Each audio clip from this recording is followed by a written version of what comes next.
Lake George looks like a postcard in summer. But behind the scenic views, the local economy is under serious pressure. What has long been one of the most recognizable destinations in the Adirondacks is now facing a harder question. How does a place built on summer tourism survive the rest of the year? For decades, the Lake George economy has been anchored by visitors. Hotels, restaurants, mini golf attractions, boat tours, vacation homes, and lakefront businesses all depend on the summer rush. When the crowds arrive, the town comes alive. But when the season ends, the revenue drops fast. And for many businesses, that gap is brutal. Tourism has always been the engine here.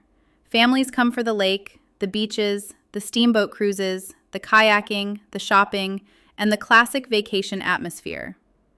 That model worked when seasonal spending was enough to carry businesses through fall, winter, and spring. But today, that model is under strain. One major issue is simple. The off-season is too quiet. Once summer ends, foot traffic falls sharply. Hotels, bakeries, stores, and eateries that made strong money in July and August can suddenly be left scrambling to cover expenses for the rest of the year. That kind of seasonal dependency makes long-term stability very difficult. And now the pressure is coming from another direction too: rising costs. Property taxes, utilities, supplies, insurance, wages, and marketing all cost more than they used to. For a small business in Lake George, that means the same summer season now has to do even more work just to break even. Businesses around Million Dollar Beach, Canada Street, Shepherd Park, and the downtown district are feeling that squeeze. Some storefronts are closing, some are operating shorter hours, and some are trying to survive by chasing local traffic, hosting special events, or offering off-season discounts. But for many of them, that still isn't enough. Labor is another challenge. Seasonal businesses need workers at the exact time when affordable housing is hardest to find. Employers are competing for a smaller labor pool, and that makes staffing harder for resorts, rafting companies, steamboat operations, and hospitality businesses across the region. When workers can't afford to live nearby, businesses lose flexibility. When businesses lose flexibility, they lose growth. And when growth slows, the whole local economy feels it. That pressure spreads fast. At the same time, traveler behavior is changing. Today's visitors expect more than a scenic view and a good meal.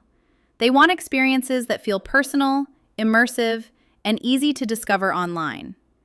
They are planning differently, researching differently, and spending differently than travelers did years ago. That means Lake George businesses now have to compete not only on quality, but on visibility, convenience, and digital presence. A great restaurant, a beautiful rental, or a fun attraction can still struggle if people never see it. In today's tourism economy, online discovery is part of the product. If visitors can't find you, they may never come at all. That is why the Lake George economy is at a crossroads. On one hand, it still has enormous appeal. It has natural beauty, historic charm, and a brand that people already know. On the other hand, the town is still too dependent on a short summer season, and that leaves the entire system vulnerable. The good news is that revitalization efforts are already underway. The Downtown Revitalization Initiative is helping fund infrastructure upgrades, housing improvements, and streetscape projects. The goal is not just to make downtown look better, but to make the village stronger, more functional, and more attractive throughout the year.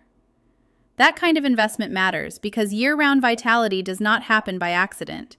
It takes planning, it takes policy, it takes businesses, residents, and local leaders pulling in the same direction.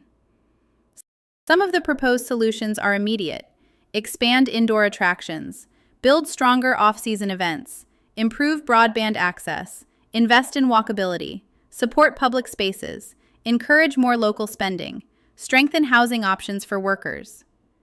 Each one helps chip away at the seasonal problem from a different angle. Other solutions are longer term.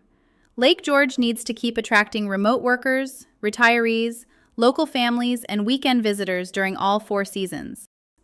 That means turning the village into more than a summer destination. It has to become a place where people want to visit in October, January, and April too. And that is the real opportunity here. If Lake George can reduce its dependence on a single season, it can become more stable, more resilient, and more competitive. A stronger year-round economy would mean fewer closures, better job stability, more reinvestment, and a healthier downtown. The surprising truth is that even a place this beautiful can struggle when the economics do not line up. Scenic views alone do not guarantee stability. Businesses need cash flow, workers need housing, visitors need reasons to come back, and communities need a plan that goes beyond the summer rush. Lake George still has all the ingredients to succeed. It has the location, the reputation, the attractions, and the natural setting. What it needs now is the right mix of investment, innovation, and consistency. If that happens, Lake George can stop being just a seasonal success story and become a real four-season destination.